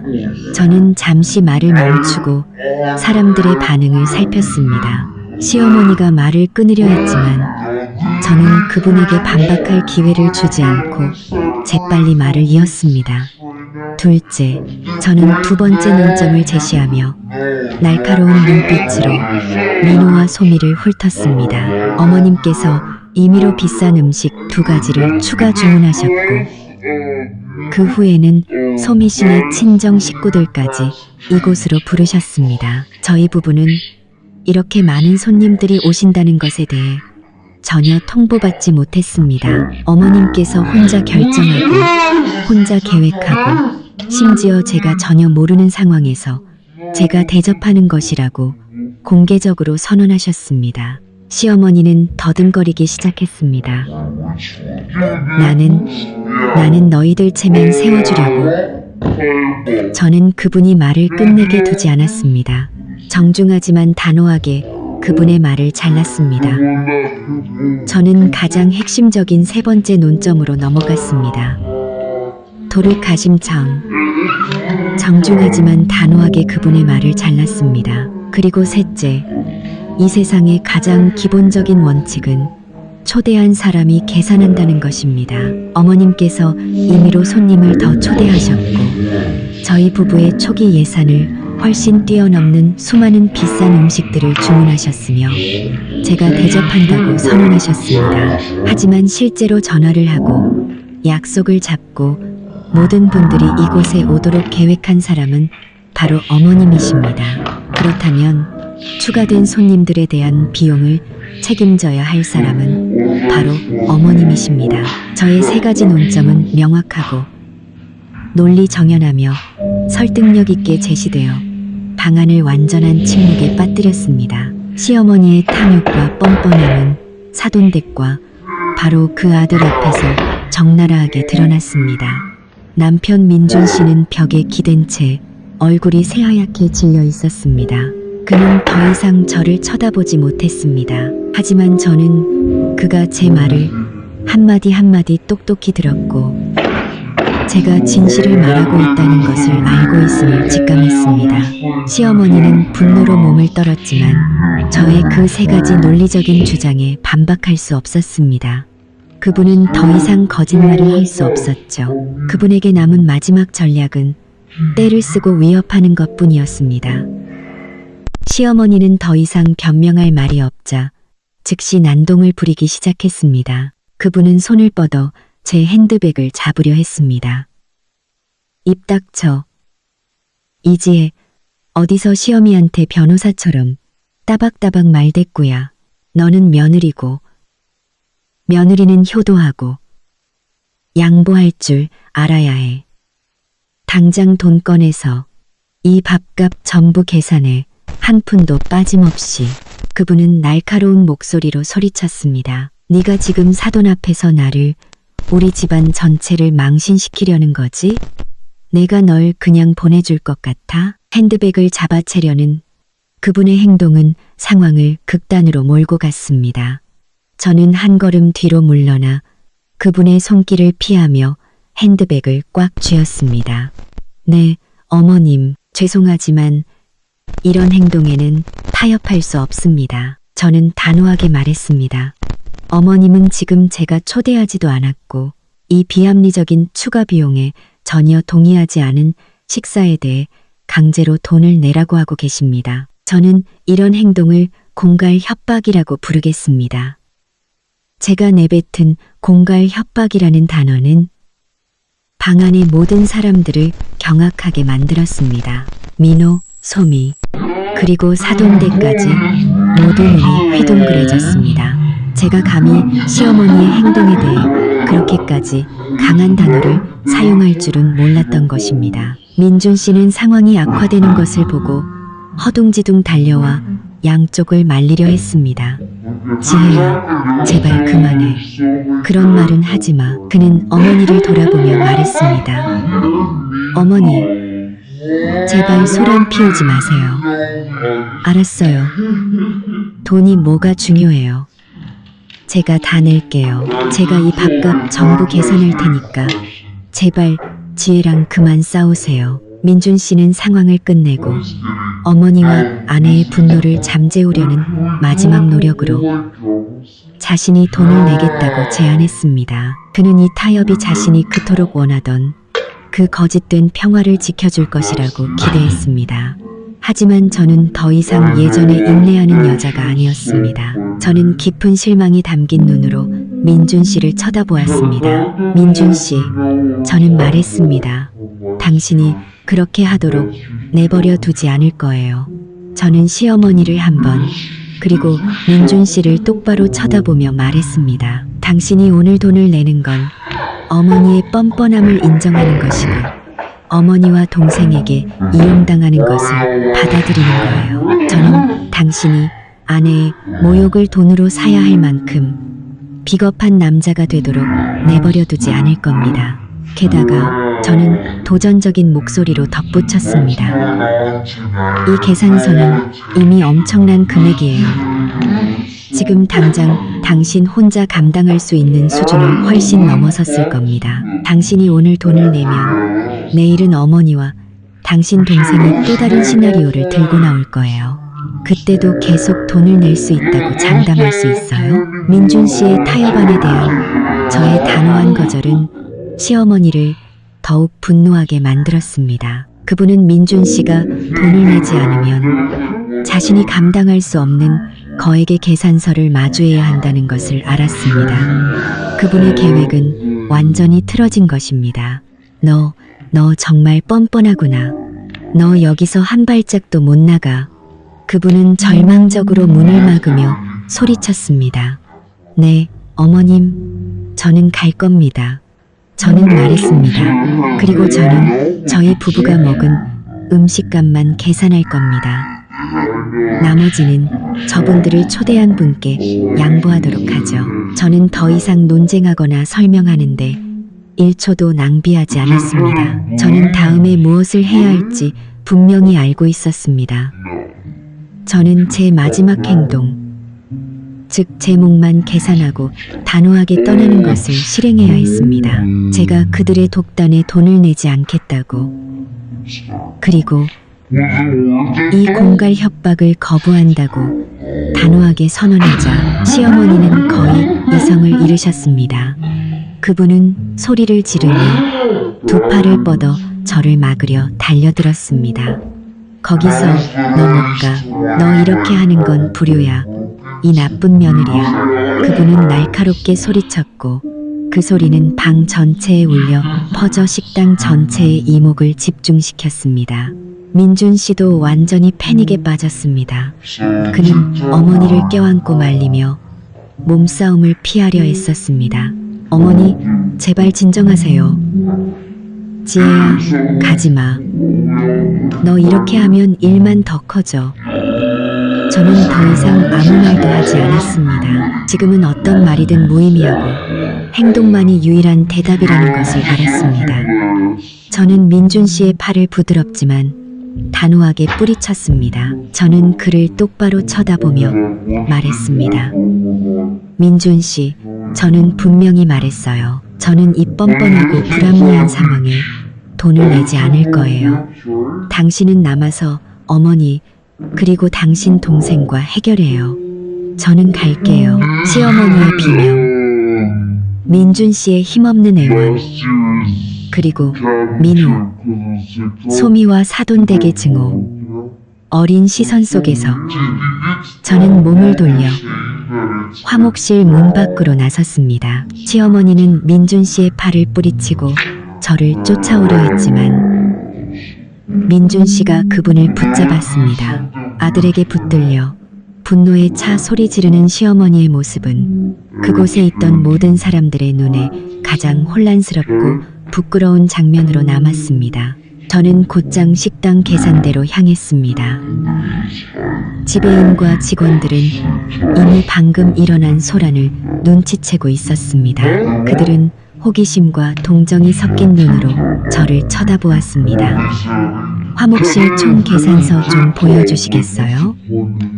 저는 계산원에게 말했습니다. 제 목소리는 놀라울 정도로 차분했습니다. 계산원은 당황하며 저를 쳐다보더니 계속해서 추가되는 비싼 음식 주문 때문에 숫자가 춤을 추고 있는 전자 계산서를 보았습니다. 네, 손님.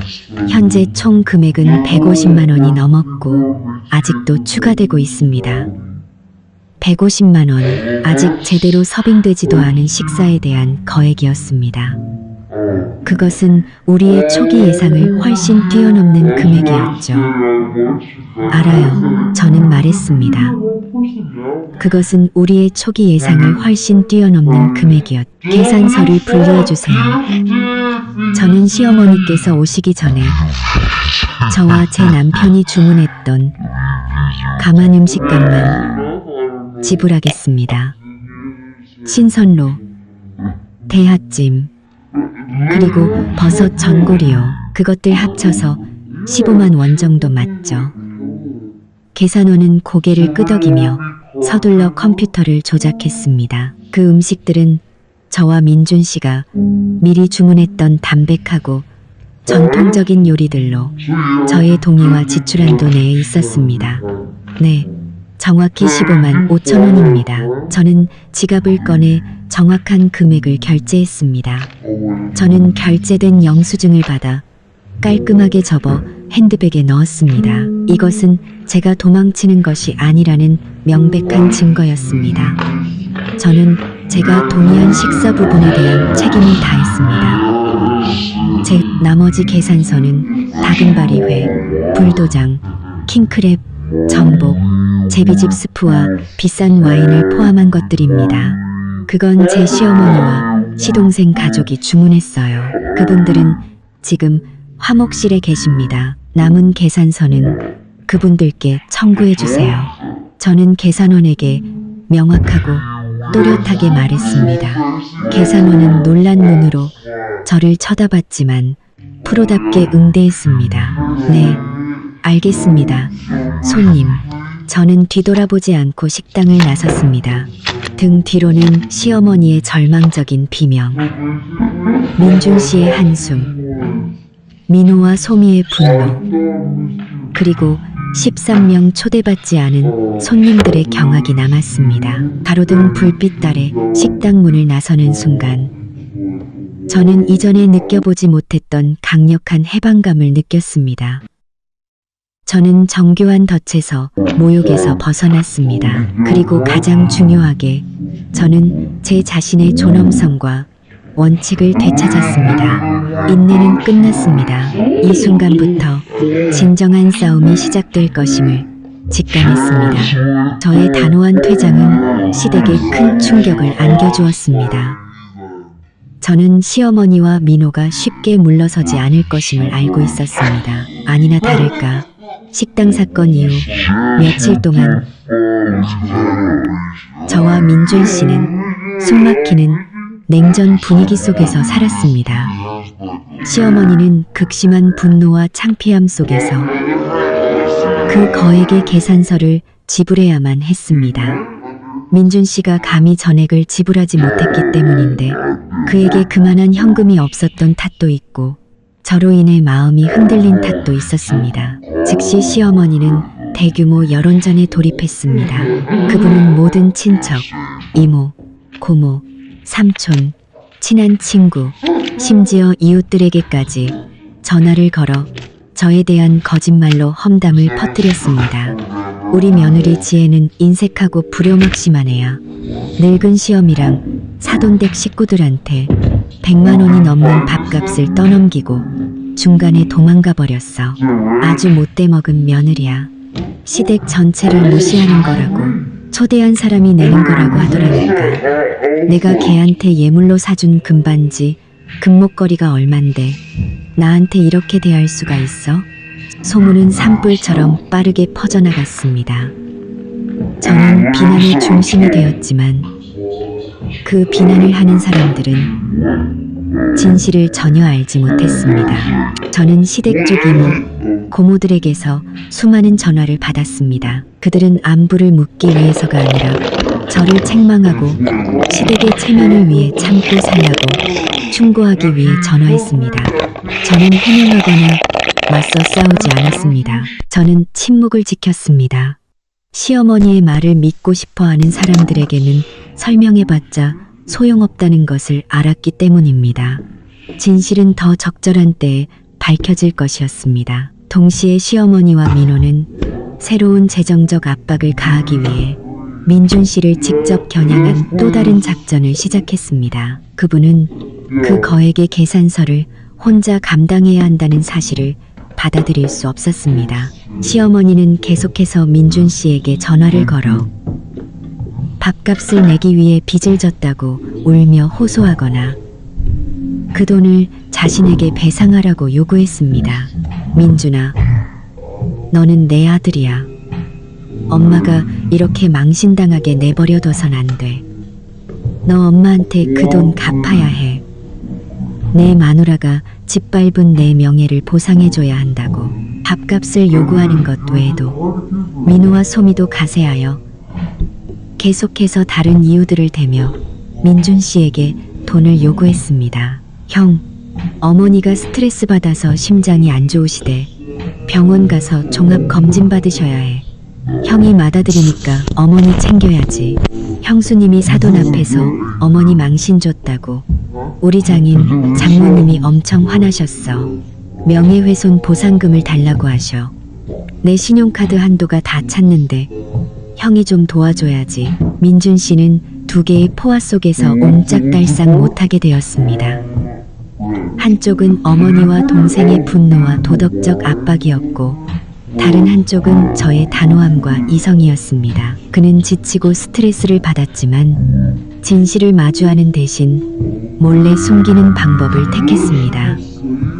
저는 민준 씨의 소비 습관에 변화가 생겼음을 감지하기 시작했습니다. 그는 자주 화장실에 휴대폰을 들고 들어가 전화를 받거나 문자를 보냈습니다. 그는 짜증이 늘고 쉽게 화를 냈습니다. 저는 아무 말도 하지 않고 그저 지켜봤습니다. 저는 민준 씨가 엄청난 압박을 받고 있으며 심각한 실수를 저지르고 있다는 것을 알았습니다. 굳이 물어볼 필요도 없었습니다. 아내의 직감이 제게 말해주고 있었으니까요. 민준 씨는 몰래 어머니와 동생에게 돈을 보내고 있었습니다. 그는 저 몰래 그들과 타협하려 하고 있었습니다. 그 유일한 목적은 저의 감정과 상처는 생각하지 않은 채 오직 자신만의 거짓된 평화를 사려는 것이었습니다. 궁한정식 사건은 제 인내심을 앗아갔습니다. 민준 씨의 이 몰래 돈 보내는 행위는 이 결혼에 대한 제 마지막 믿음마저 앗아갔습니다. 저는 이제 제 할 일을 해야 할 때가 왔음을 알았습니다.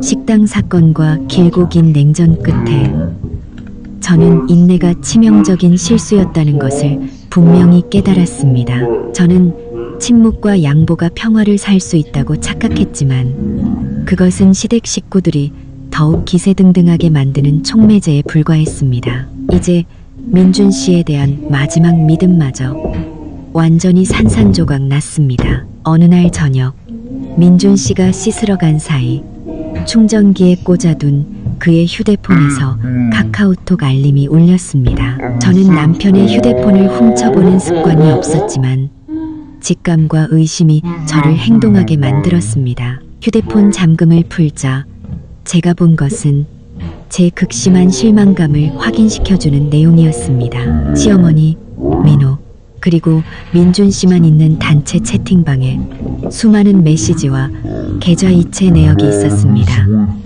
민준 씨는 몰래 어머니에게 돈을 보내고 있었습니다. 저는 민준 씨의 메시지를 똑똑히 보았습니다.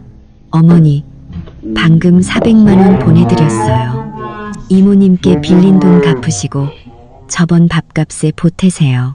지혜한테는 절대 말하지 마세요. 바로 뒤이어 민호의 메시지가 있었습니다. 형, 최고. 조카 학용품 사게 150만 원만 더 보내줘. 그리고 형네 회사 그 자리 나 좀 꽂아주면 안 돼?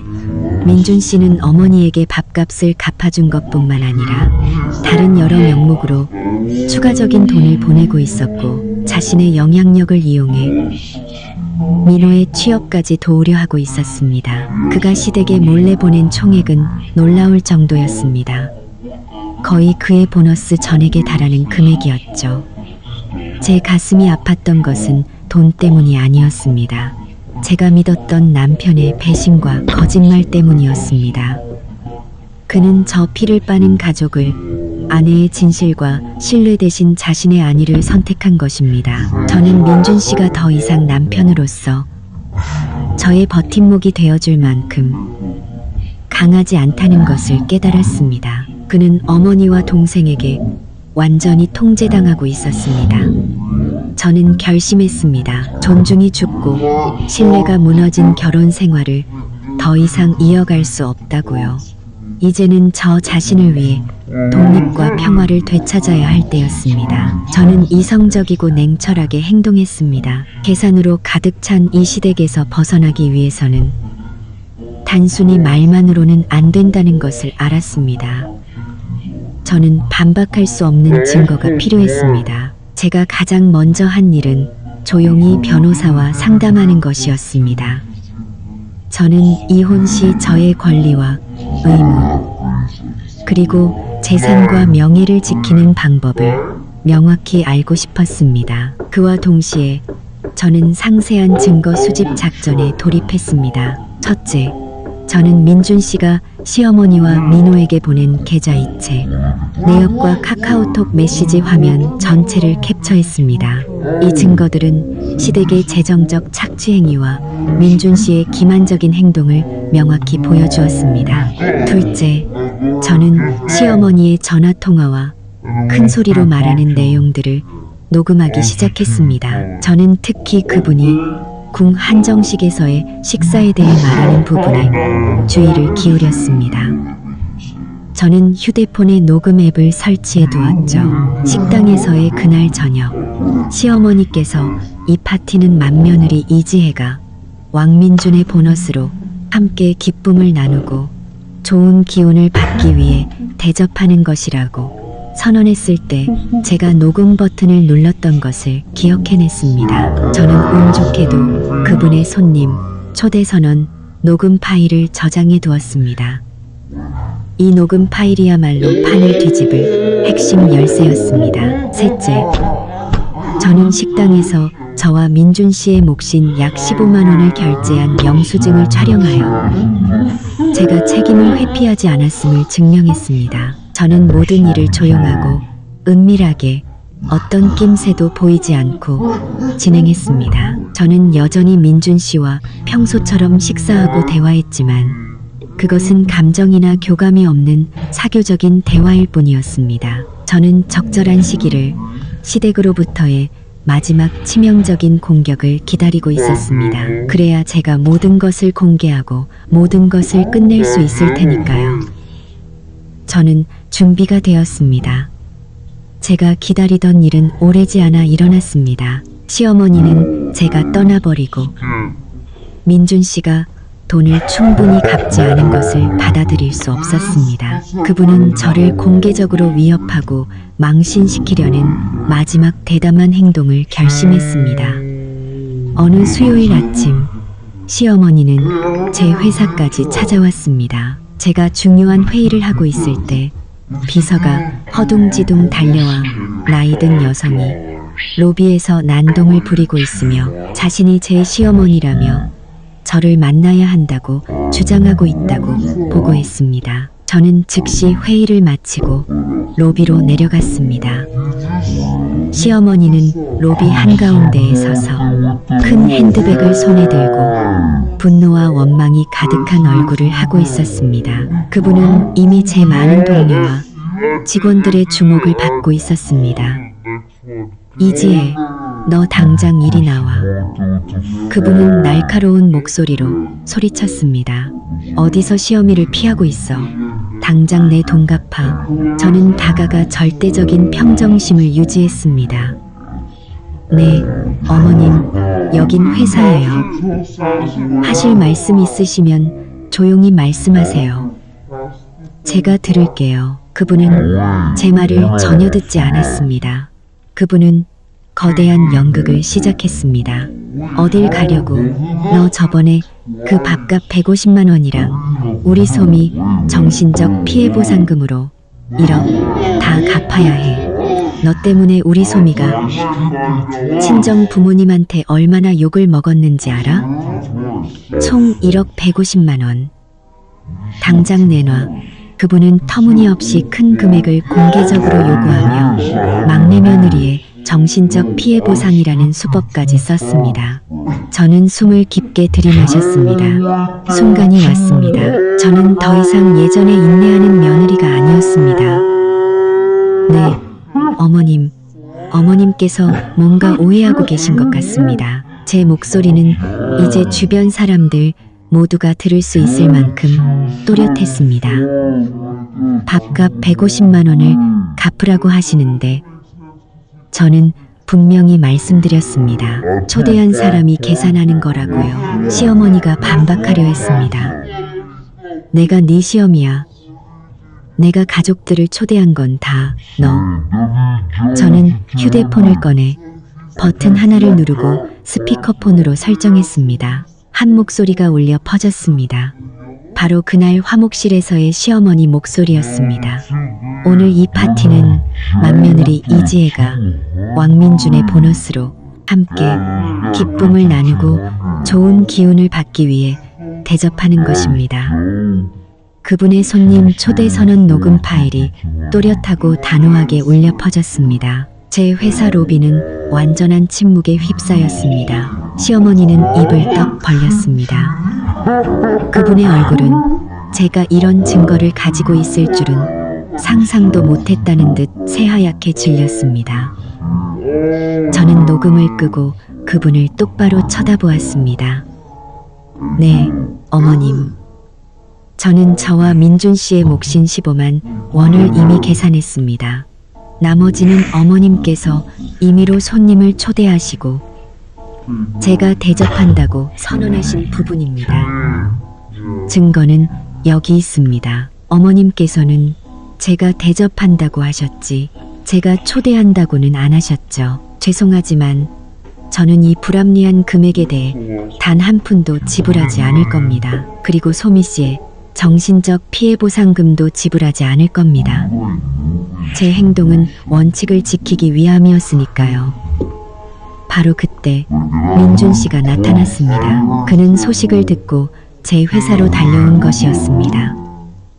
어머니, 왜 여기까지 와서 난동을 부리세요?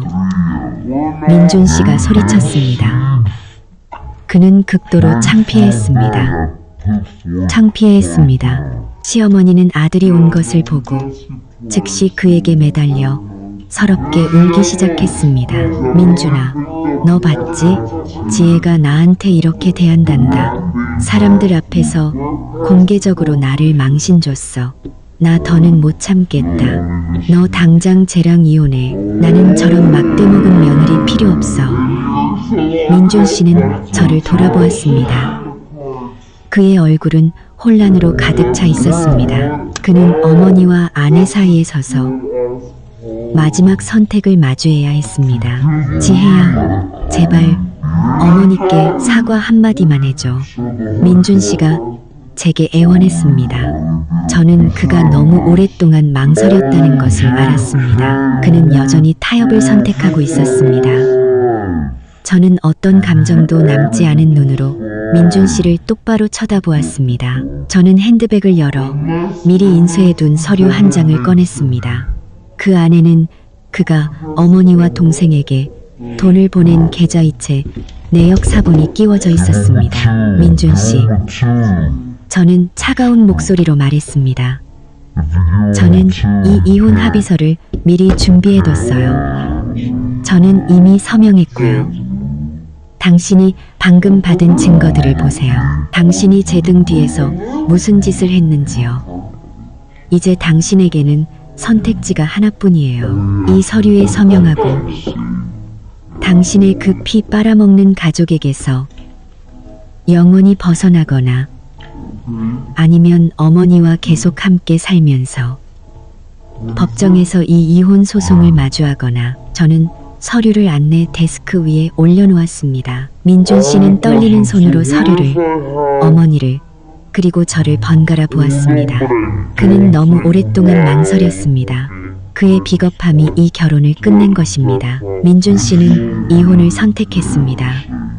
그는 후회했습니다. 그는 공동재산 분할을 요구하지 않았고 심지어 어머니에게 몰래 보냈던 돈의 일부를 제게 자발적으로 돌려주었습니다. 그는 집을 나가 따로 살기 시작했고 어머니로부터의 재정적 의존을 끊었습니다. 그는 마침내 어머니와 마주하고 독립적인 성인 남성으로서의 삶을 시작해야만 했습니다. 시어머니는 민호, 소미와 함께 살게 되었지만 그분의 삶은 결코 행복하지 않았습니다. 그분이 그토록 편애했던 며느리 소미는 그분을 구박했고 그분은 고독과 어려움 속에서 살아가야 했습니다. 그리고 저 이지혜는 숨막히는 결혼 생활에서 벗어나 독립과 평화 그리고 제 자신의 존엄성을 되찾았습니다. 저는 결혼과 인생에서 깊은 교훈을 얻었습니다. 존중과 명확한 경계를 설정하는 것이 그 어떤 맹목적인 인내보다 중요하다는 것을요. 그것을 깨닫는데 3년이 걸렸지만 저는 마침내 승리했습니다. 마지막 순간까지 이야기를 들어주신 여러분께 진심으로 감사드립니다. 다음 영상에서 다시 뵙겠습니다.